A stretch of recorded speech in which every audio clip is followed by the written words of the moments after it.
Hey, what's up? It's Nickole Brewster, also known as Coco. Thank you for tapping into the Elevate Him podcast, where we have tons of topics on how to support our men. All right. Well, thank you for tuning in to the Elevate Him podcast with myself, Nickole, also known as Coco. And today I have David Burnell with me. We've met on a suicide prevention board, which was just kind of a fluke thing. You know, they were putting together this board. How long would you say ago? Because we've been in it for a minute. Yeah, it was earlier this year when I got the information for the board. It was in December of last year. And then we started February, maybe? Yeah. Something Sounds like about that. right. Yeah. So then we were just kind of like working on I think it was a proposal. Yes. We were kind of, putting things in perspective as to, why men are obviously higher at suicide than women and just Right. the gears. So there was like, different facts, right? We got numbers, we had, locations, we had age groups. Right. We even saw that there were some boys, some veterans. So there was a different variety of things. And then we saw that, it wasn't just like a medical issue. It could have been even like a situational issue, right? So we understood revealing all of that really had us working hard on that and Trying to incorporate all this stuff, all the different scenarios, the diversity of men are diverse, the idea that man's just man is not accurate at all anymore. And that really came out, I think, in this board that we were on, that there is a huge diversity of what man is, right. the male species or sex. Yeah, because we even had toxic masculinity. There were so many things. And so it was very, very informative, not only for just, me, because even though I experienced it, and I think that's one of the reasons why I was kind of on the board when I was talking initially, kind of trying to find my way when I got invited onto the board, it was because I had lost somebody, right? So there was a connection there. And then it was not only that I lost somebody to suicide, but then here I am doing a nonprofit to really, create the awareness and stuff like that. So really quick, will you let everybody know like what your background is, what your career is, and what you do right now? Yeah. So my background is I'm in social services. Right now I am a certified drug and alcohol counselor. I'm also in recovery. That's what started my journey. Yes, I'm a recovering alcoholic. And so when I went through the initial start of becoming clean and sober, I really saw myself in this field as, hey, I did it. Let me help the next person do it too. So through my journey, I started reclaiming my life and went back to school. And now, well, here I am talking to you. Well, that's good because with Elevate Him, I feel like there's so many layers to this. And I just love sharing it, because I feel like it's very impactful. And I need, people like yourself that have a testimony, men who are, doing the work, in the community and also see like furthering, men's health and just being, supportive, right? So, and that's one reason why in our initial conversations, when I found out what you were doing with Elevate Him, that like we were just saying, the idea, the male sex, especially in this country, is very diverse. And one of the problems that we're dealing with right now is this idea of toxic masculinity and just the various, how should I say, systems that are causing that. This idea of if you even look up toxic masculinity right now, there is no defining definition. You can't it's probably all over the board. Yeah, it's all over the board, right? Yeah. It's right now. It's almost like pop culture can just say whatever they feel like it is at that moment. Yeah, yeah. So there is definitely not an attack on men, but there's definitely a cultural shift happening. I was just going to say shift would be a good word. Yes, a cultural shift happening with men. And I had my own journey. At one point, I was also dealing with, in our state, we call it ODHS, Oregon Department of Human Services. And they deal with things like child welfare, foster care, more traditional foster care, child support, things like that. So I ended up in my journey getting clean and sober and all that. I ended up in a foster care situation where I had the children, I had my kids, but because the way the system was set up, the system was set up so that the caseload was under their mother's name. And because of this, even though I had physical custody of my children, they were living with me. But because of this case got drug out for a whole year, waiting for mom, their mother, to get her life together to a point where they can give her the kids back. And that is a system flaw, if you ask me. Yeah. We can go on for days on this. Like one of the issues is the system is not moving as fast as what society is doing. Right. Okay. We haven't quite caught up to what's really happening. It's like we're still kind of a little bit old school. We haven't really put a lot of stuff into it. So people are kind of just falling in the cracks, right? Because we haven't sealed anything. We haven't continued to roll things over. Yeah. And one of the problems that we're having, I'm seeing, especially in these, the term is poverty laws, and that's really encompassing. That has to do with welfare, food stamps. Yeah. Has to do with TANF, which is welfare checks. It has to do, but that also starts pulling into family law as well, because family law is when, for example, parents are getting divorced. Right. Who gets the kids? Right. Who pays what? That also gets pulled in under, if you will, under the umbrella of what's called this law that I'm talking about, gets pulled under that umbrella, because now if you're starting to collect, if you need food stamps to help feed your kids, or if you need maybe some TANF or Section 8. Right. So what happens is the non-custodial parent, which is a huge percent of the time the father, men, the father ends up having, according to state law, the non-custodial parent has to pay some kind of support. When this whole system is set up, though, even if she doesn't go after him, the state will. The state is what you're saying. will. They will find a way to kind of make you pay the usage of what is going on for the kids. Yes. Okay. And the problem with the system and the set of laws now, this is the problem with that, is that the ideology behind this is based off what was going on in 1975.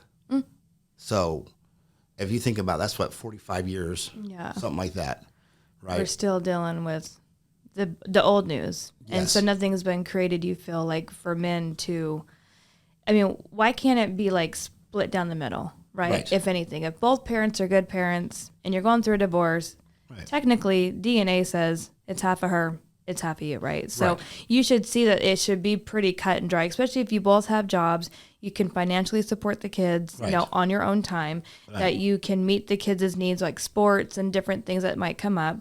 You can provide health insurance and you have a roof over their head. There should be no problem why anybody should be granted something different than 50-50.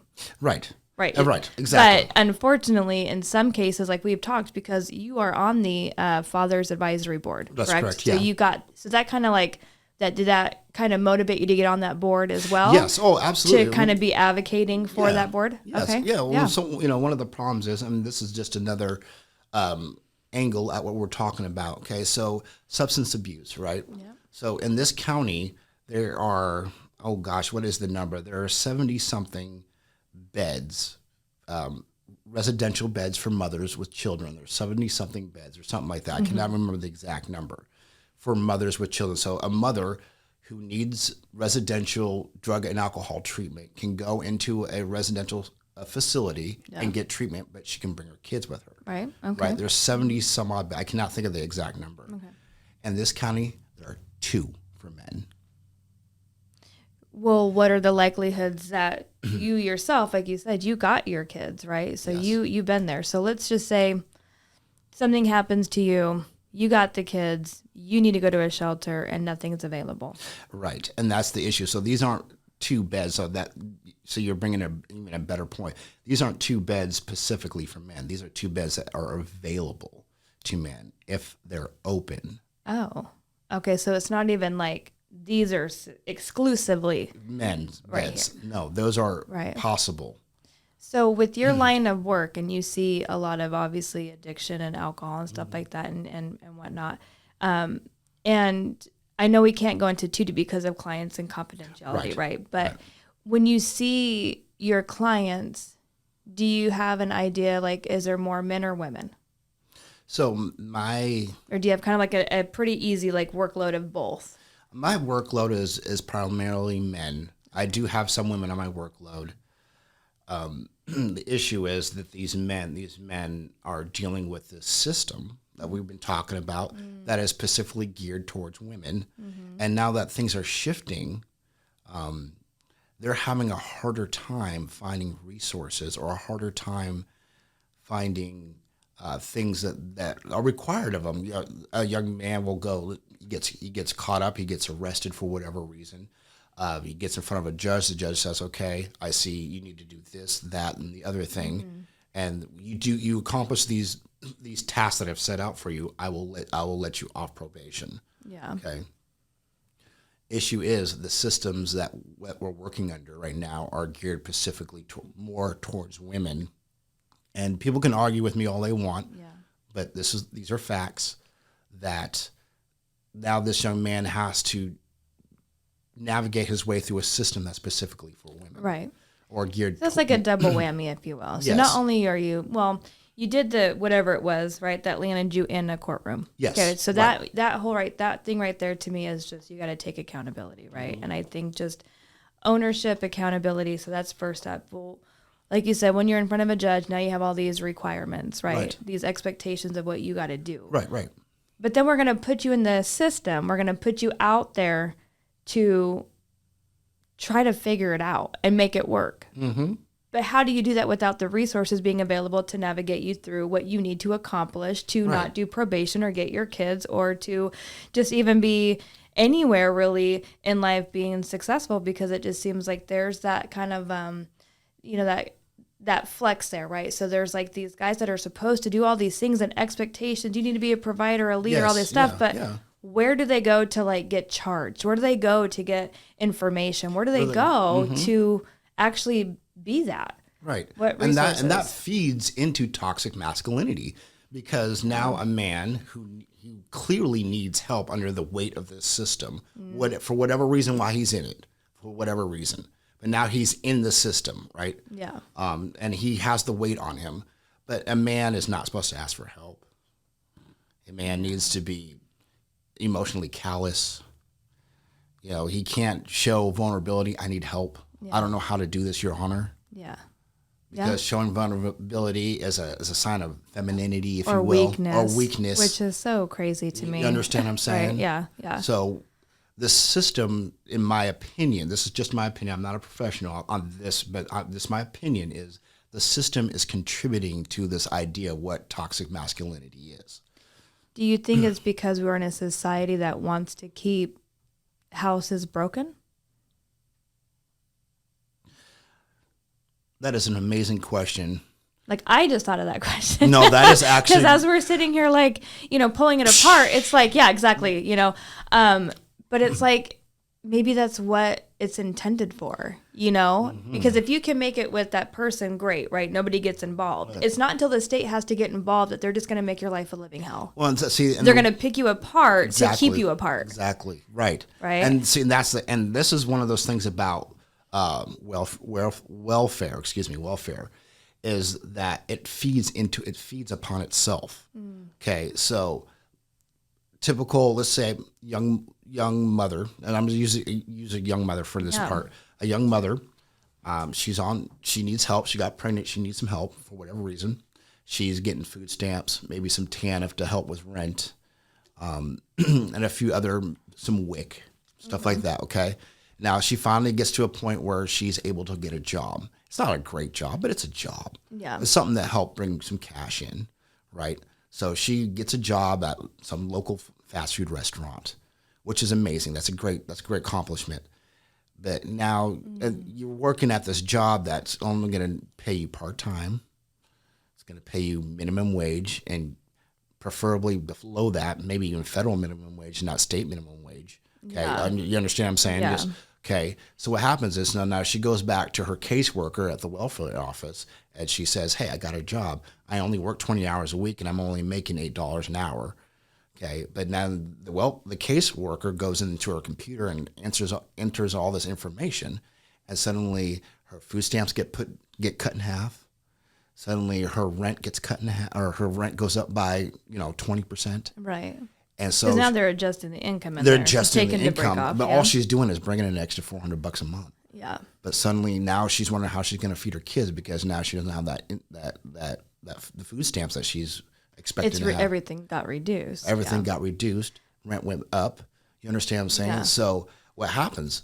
That suddenly she's worried about her rent because she only has this little old $400. Are you going to say like it keeps them there? Well, yes. Yeah. Absolutely. It's kind of like the pandemic right now. Nobody wants to get a damn job, right? It we got rolls. unemployment. That's like that big kicker with it too. It's like, well, why do I make more on that than this? And it is a scary thing because again, when you look at that specific situation, if there's kids involved, there's probably some sort of daycare if it's not school, right? Or even after school programs and stuff. So, in that kind of limbo, you're not making enough. You have a little bit. You're kind of stretched. You got to get the kids situated. It's almost better to fall all the way back, and everything goes right back up. Right. And then now I'm looking at you like, hey, where's the money? Why aren't you taking care of the kids as your part? But you don't have any fluctuation in rent. Right. You don't have any fluctuation, you probably can't even get certain things if you go in there without the kids, right? Exactly. So you have to pay full food, full rent, full this, full that. And still pay child support. And that's the problem. So, and one of the problems with child support is, right now, one of the problems with child support is they determine the amount by visitation. They only determine the amount of child support you pay by paycheck or what you can afford. Right. No. Yeah, they determine it by who's keeping what, or who's keeping who, and who's, they determine it by numbers, not by the paycheck. If you understand what I'm trying to say there. Yeah, I think there would be a little bit of adjustment. Like if she made more to him, or, like there should be some type of, look at what everybody's making. But at the end of the day, I think it is definitely just. Well, they don't ask. How many overnights are you doing? How many overnights are you doing? What does your rent look like, Father? Yeah. What do your bills look like a month? Do you have a car? It really is just, you make this much at your job. Yep. You have this many kids. You want to see your kids because it's never really about what you're really doing. Right. You could be seeing the kids full time and she's probably like, oh no, he never sees the kids. Yeah. Right. Or vice versa. Or vice versa. So there could be some like just weird flex there too. Yeah. When you were talking about kind of like bringing up this whole thing and the girl going and getting just like a part-time job at McDonald's or whatever, right? Yeah, right. I saw this meme a while back and it really like hit home. I think I even like screenshotted it, but it was this chick that was working at McDonald's and she was in her uniform looking super cute, and it was like, you go girl, Miss Independent, right? She got a job, she was doing her thing, right? Yeah. And then you had this guy in the same outfit at the same spot, and he's a bum. I mean, that just goes to show toxic how masculinity. Now that is actual toxic masculinity right there. But that is what we're in. And so I saw this meme and I was just like, wow, this is exactly what I'm talking about. Right. And if you're a man and you're being called a bum because you have a job. McDonald's job. Right. Yeah, right. Next to the chick that's Miss Independent, that's going to apply some pressure. So what do you think the pressures of today are for men? Like, I mean, there's a lot, right? Yeah. We probably don't have all the time in the world to even grasp that, but with just kind of like what I was saying about the double standards, if you will. Mm-hmm. She's independent and he's a bum. What pressures do you think men are facing right now, especially with the career you have, and you have these clients that may be, struggling, and so they rely on drugs and alcohol to just cope, right? Yeah. There's a lot of coping and traumas. There's a lot of coping there. As we say, one of our coined phrases in my field is we call it self-destructive coping mechanisms. There's a lot of that going on. So I think some of the pressures that, especially men, that meme being I think that was a perfect. Yeah, I'm just saying that was perfect. Okay. Yeah. Now that so the idea of I keep rolling back to this idea of toxic masculinity, but it's based on several facets, if you will. toughness, power. Now, power being not being like being the governor or the president of a company, but power being the type of job you have. Yeah. What kind of weight do you have in the community? It's like your stats, right? Your like status. If you're an athlete, you have all these stats, like all these achievements you've made. If I pull up your card, if I pull up your player card now, what is it going to say about Nickole? Yeah. I'm going to put her in my team, right? You pull up me, and I'm paying child support. I'm making only $400. I work at McDonald's. Right. Yeah. I live in my mom's basement. Right. Okay. Now I'm a bum. Right. Right. Issue being, though, I have a job. Right.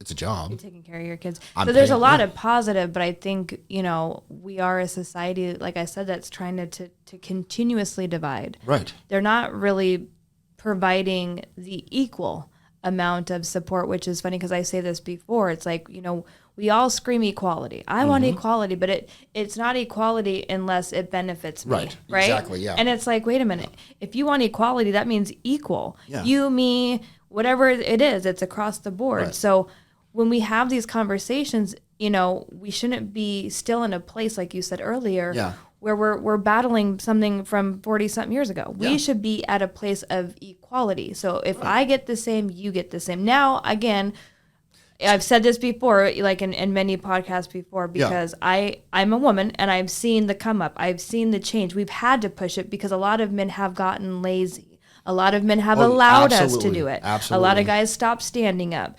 Whatever their reasons are, we're going to get into those things. But one of the reasons why men have stopped standing up is they're scared now. Would you say label. Like, okay, or even if I would say they would be scared for not knowing what to do.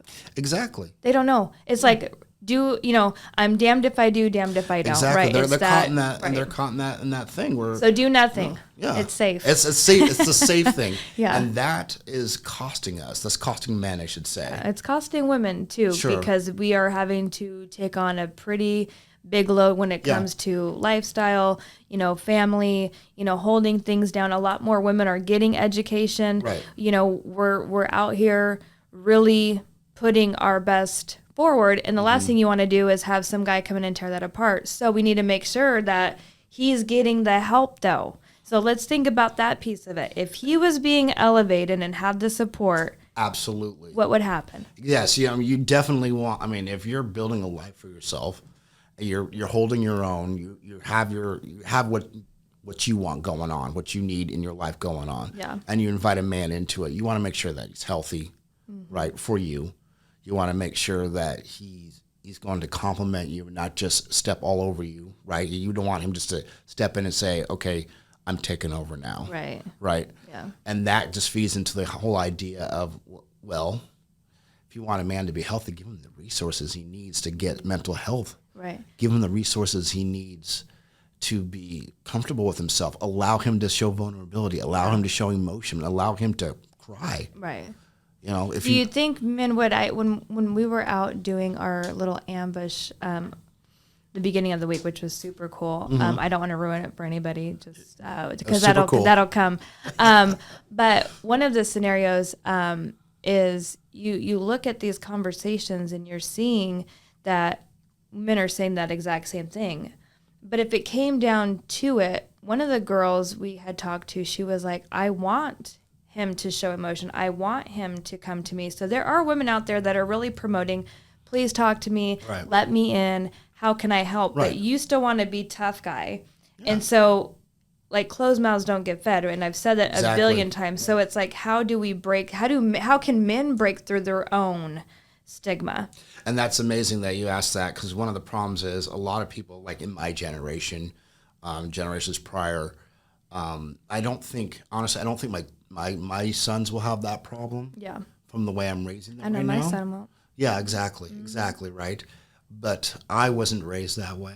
I wasn't raised to, a man was a man. You broke your leg, you walked it off. You understand what I'm saying? Well, that's an extreme example. Right. But you get it. Literally. Yeah. I like the leg and then walk it off. Yeah, right. Great. So no, but I totally get that. And you have to be tough, and you're viewed, and And that's a generational thing. Yeah. Like I see men in my generation. We're coming around. I think so. We're coming around. I'm more vulnerable than I was 20 years ago. By choice, or not by choice, but by comfortability. 20 years ago in my 20s, I would never said, Nickole, please, could you just talk to me for a minute? Yeah. You would have said, or do you have any help? Yeah, or, exactly. Yeah. You would have said, David, what's wrong? I'd been nothing. I'm good. I got this. I got this. I might tell you what I'm going through, but I got this. Right. I think we're kind of, I think right now, I think women and men are like that. That's why things are a little bit dysfunctional, right? Because I don't know how many times I haven't felt okay. Right.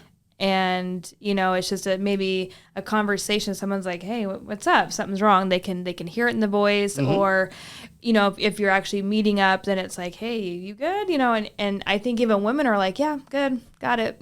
Just because it's like, you can't dwell on anything. You got to keep going, and I think there is a piece of that I think both of us do. And then, like I said, we just kind of stay away. We don't really help. And that's why it was very important for me coming back to like the Elevate Him move is in order for men to get support and resources, women are the best person to provide that. Sure, absolutely. A lot of women are actually in the industry as far as case managers, nurses, doctors, stuff like that. There's a good mix of everybody. Yeah. So women, I think, are a huge advocate. Yes, and I agree with you. That is definitely going to move that ball forward. The idea of women saying it's okay. Yeah. We accept you even if you feel weak. Yeah. Because you're showing vulnerability, because you're asking for help, because you're seeking mental health, because you're saying I need help with whatever reason. Having a woman or women, a community, say to men that it's okay will definitely move that ball a lot faster. As we're saying, so there is a shift happening, and it's happening with our generation. And I think that definitely women are going to need to lead the way on that. I really do, because the problem is especially with the stuff we're talking about, it's outward facing. How is the world going to see me? Yeah. How am I going to be perceived as weak because I can't afford my child support this month? Yeah. Yeah. Am I going to be perceived as weak because I'm going to a counselor because I have some stuff to deal with, even though it caused my marriage to fail? But will I be perceived as weak because I went to a counselor? Right. Yeah. Well, you know what I'm saying? You're not weak for going to a counselor. Right. No, and that's that stigma. Exactly. Right. That's that crazy talk, because we were so born and brainwashed into it shows weakness, and I think it is the most courageous thing, right? Right.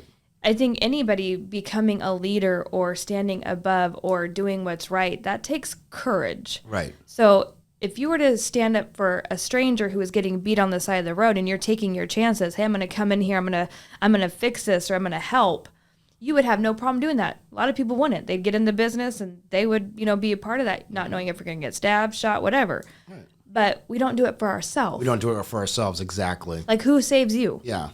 Who's going to come to your aid? But I was going to say, do you think that sometimes men get in their own heads? Absolutely. What if women are saying, we are here for you, we want you to share. Absolutely. But you can't counteract those thoughts to especially if it's entrenched, if you have what's referred to as crystallized behavior, or crystallized thought patterns, where it's sort of like automatic. So when I was married, we had that issue, which was that David, the car's broke. Okay, I'll fix it. David, I'm hurt. I'm going to fix that too.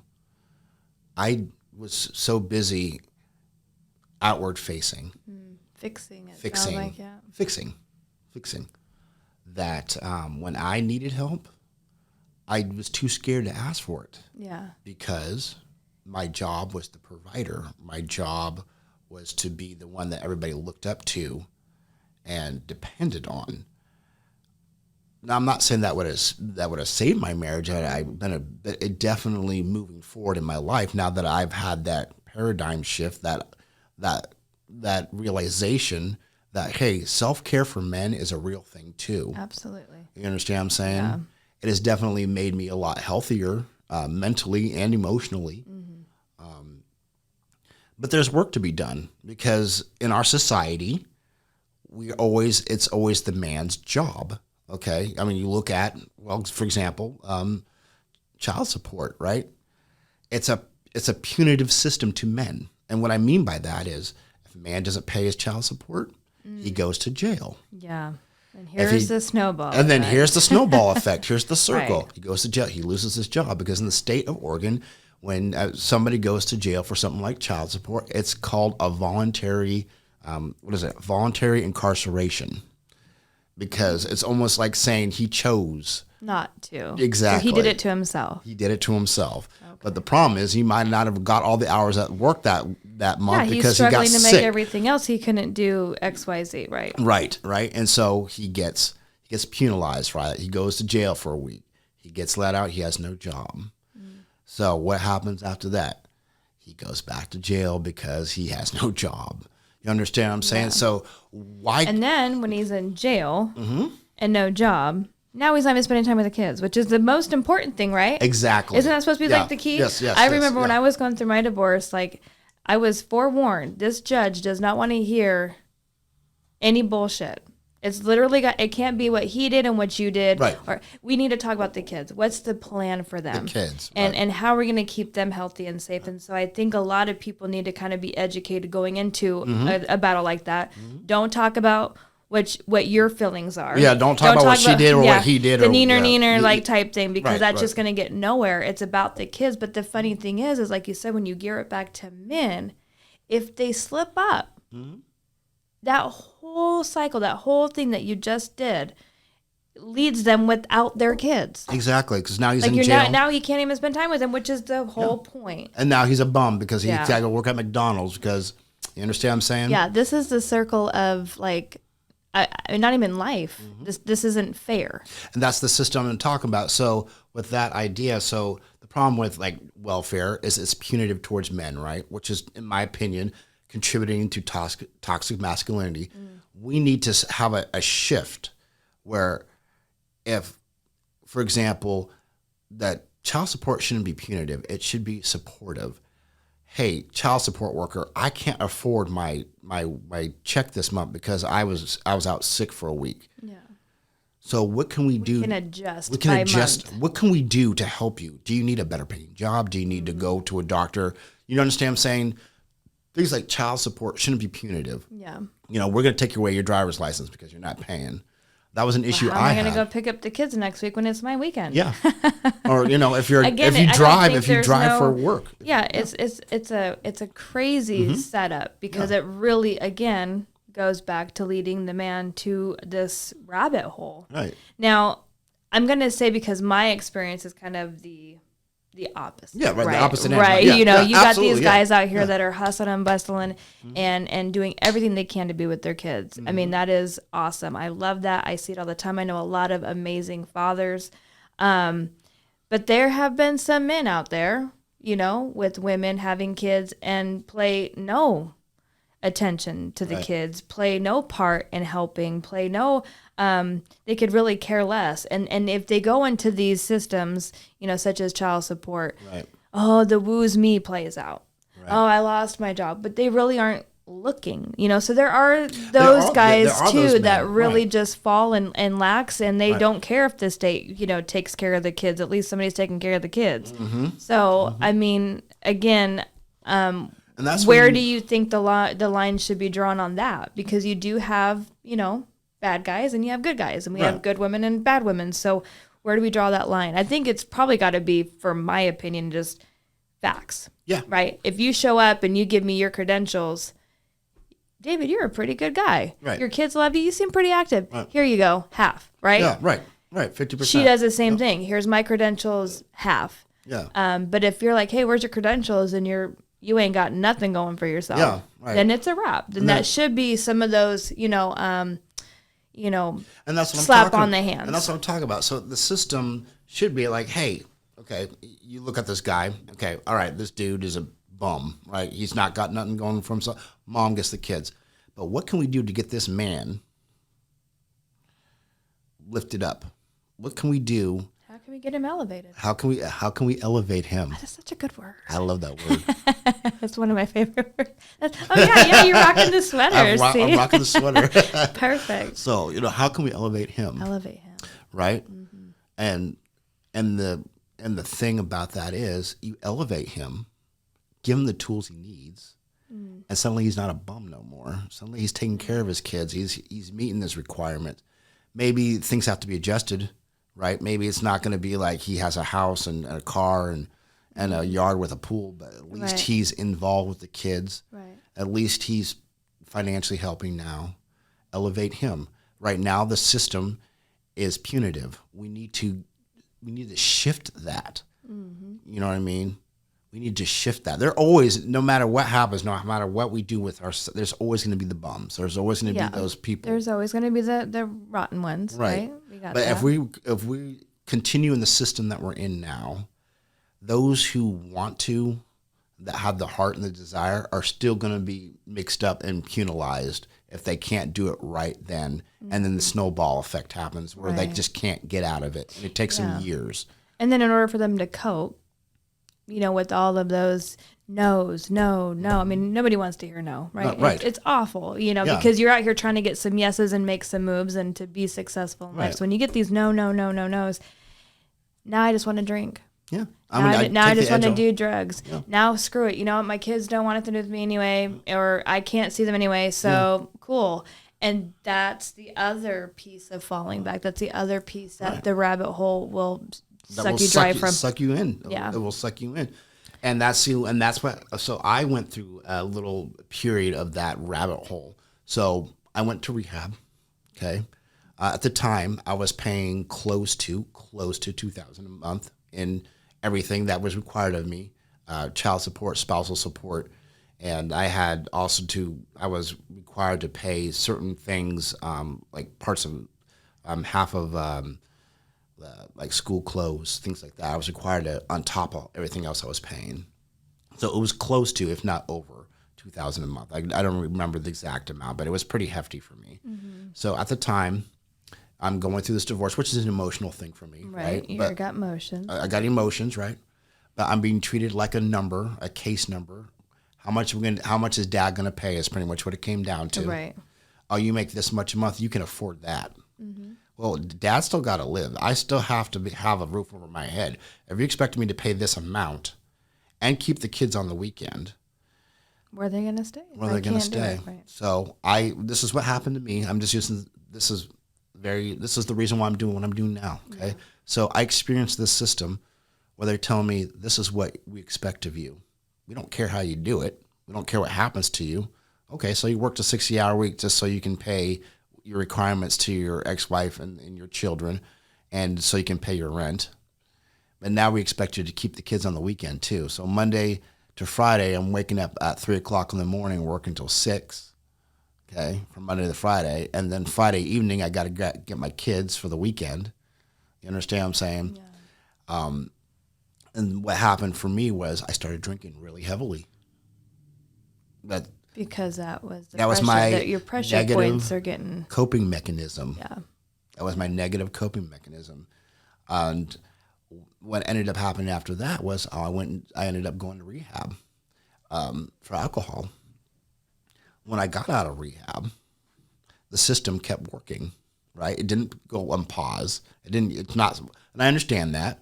But when I got out of rehab, suddenly I'm $12,000 in debt to the state for child support. Right. My job was, I had my CDL. I was a truck driver, a delivery driver. But because I'm $12,000 in debt, they took my driver's license. So they're telling me, here we go. And here comes the snowball effect. Right. Now check this out. Okay, so I was handling it pretty well emotionally. I get it. I was like, okay, yeah, well, they still needed to eat and all that. Of course, I'm told that. I got that part. But when I said, hey, look, this is my job. This is what I do. I need my driver's license back. Like, there was no push or pull. There was no forgiveness in that. Yeah. Oh, you need your driver's license because that's how you eat. That's how you make your bread. That's how you feed your kids. They didn't even consider that. All they said was, no, you give us a $12,000 and then we'll give you your license back. Right. Right? So it was a money factor. Yeah, it was you were a price tag or of some, Right. value of money. And then lo and behold, what ends up happening is I end up with the kids. Skipping through a huge part of that story. I end up with the kids. Hey, and now I have the kids. Can I please get my driver's license back? No, you owe us $12,000, but I have the kids. And their mother is no longer a part of this situation. Okay, do you understand what I'm saying? Yeah. So I get caught in this loop.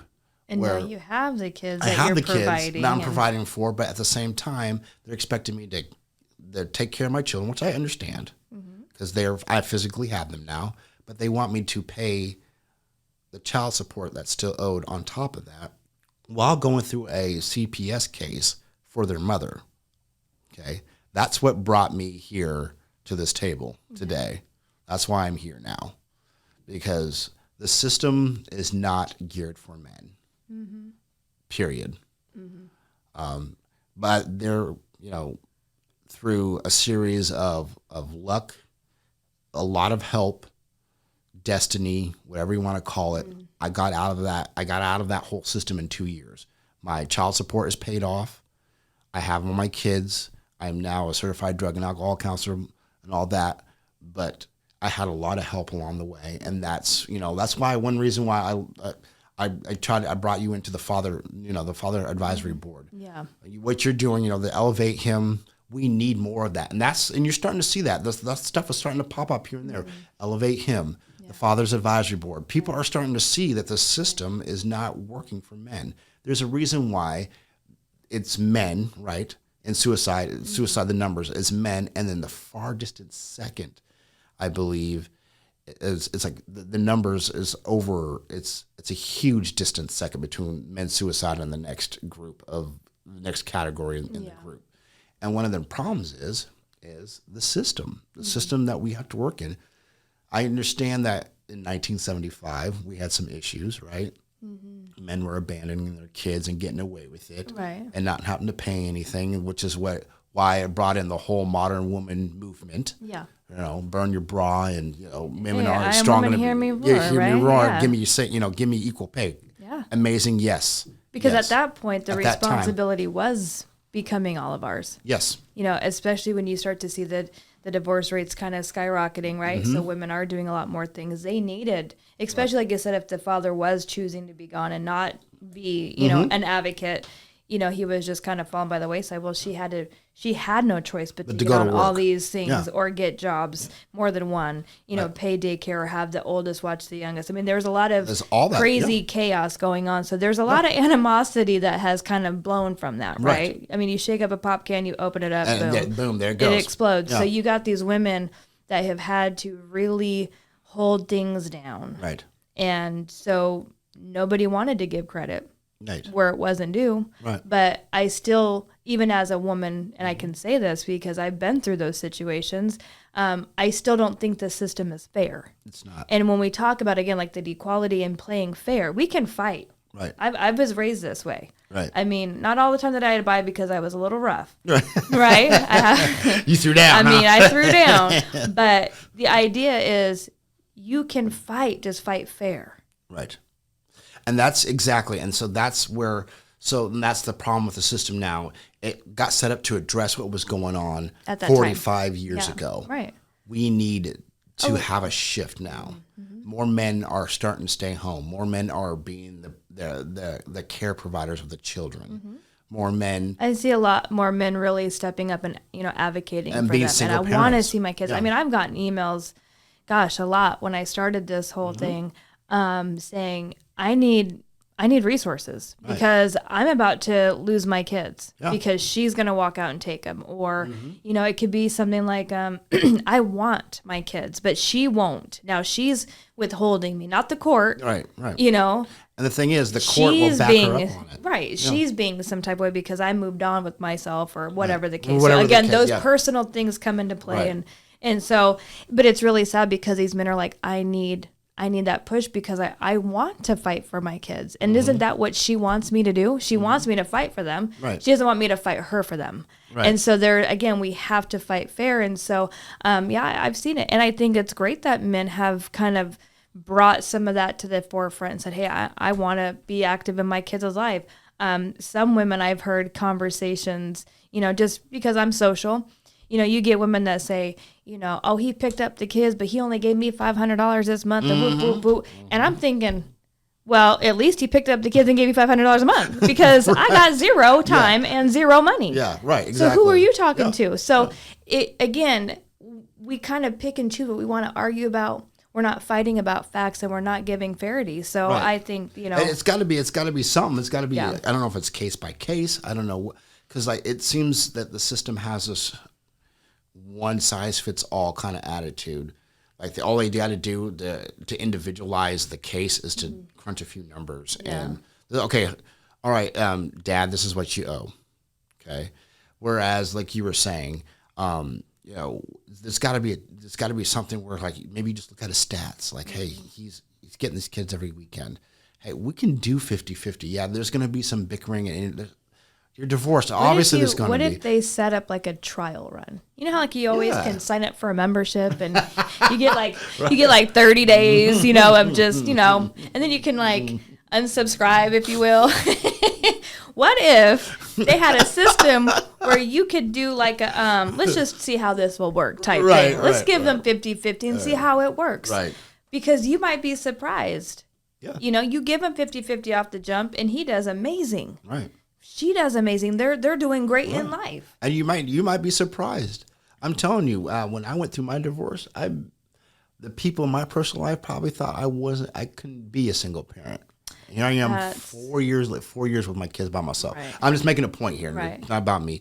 But you just might be surprised who actually is the one that steps up to the plate. Right. And that's interesting you say that because I just recently watched the new Kevin Hart movie, right? Yes. I love that movie. Super adorable. I love that movie. There were several times in there where he was being told by friends and family he couldn't raise this baby. Yes. You're not fit to raise this baby. And he was like, why? Yeah. This is my baby. I may not have like the birthing of the child and what women really have as far as nurturing connections, but I'm the father, and if you guys are going to spend more energy bashing me, saying that I can't, why don't you use that and say that I can and support me raise my daughter? And help me find the resources I need. Exactly. So I think that was a cool, little, punch there with that whole turning point. If he doesn't have it, help him. And he will get it. If you We'll know better, high five. You do better. Exactly. Yeah. Yes. So this is why Elevate Him is like super one of those things, because I said before, there's so many layers to this. There's, there's suicide prevention only because we understand the numbers are high. Right. And we understand that there's some gray. Right. So if we can figure out the gray, this can be eliminated. That's the goal, right? Mm-hmm. And will it ever go away? I don't know, because people are just people. And some people want help and some people don't. But at the end of the day, if there is a good dude that says, I'm ready for the next phase of my life. Right. I need the resources. I don't really call it help because I feel like when you ask for help, it means you're helpless. So I want to say resources. I want to kind of change my vocabulary when I'm working with men. Yeah. And just establishing that, I'm going to get you resources, not help.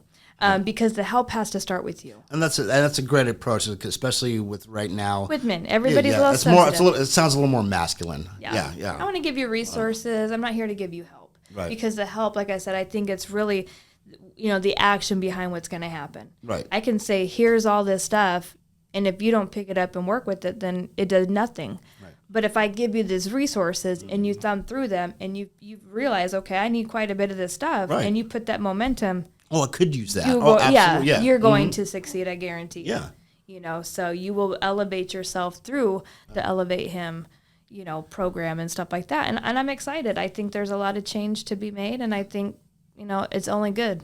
We get people to talk and have these conversations like we are right now. I think it's super dope, and we can make some changes. So live life out loud. Have these conversations. Yeah, for sure. Move the ball forward.